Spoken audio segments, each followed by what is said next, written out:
I now recognize Mr. Griffith for 5 minutes. If you might be able to I'll squeeze as quick as I can. Let me just say that when you're talking about things like rheumatoid arthritis, and I have a family member who has that, and you're talking about access to care, particularly in my region, we're being limited. There are no gamesmanship being played. Real concerns about what's happening with the Affordable Care Act.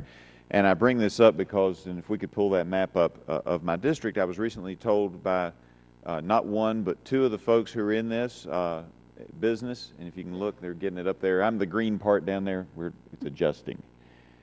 And you can see why this is a particular problem, because what happened in rural Virginia, in my part of the state, is that in many of those areas we only have one company that is under the SHOP plan or one company under the individual plan.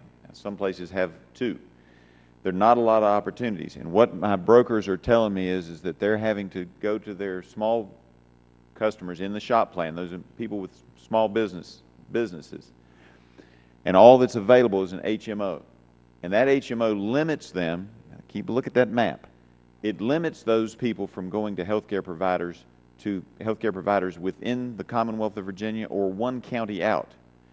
Now, if you're in the Galax or Martinsville area, and even some folks in the Roanoke Valley, up a little bit further on the border there with North Carolina, you're used to going to either Duke or Bowman Gray.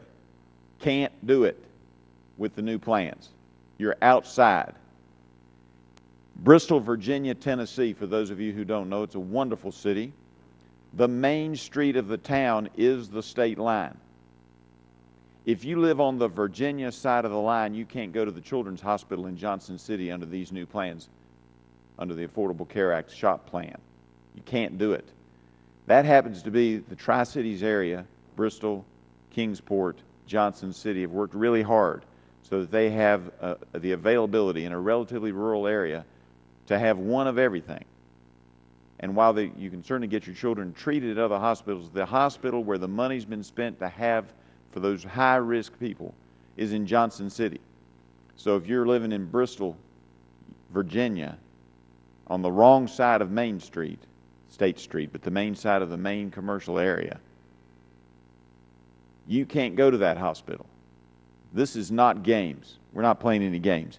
Are you seeing that that's a problem in other states, or is it just because my district borders so many other states and you can actually get to other states teaching hospitals quicker than you can get to UVA for many of my constituents? Is that just a problem because I have an oddly shaped district, or is that a problem for other states, Dr. Gottlieb?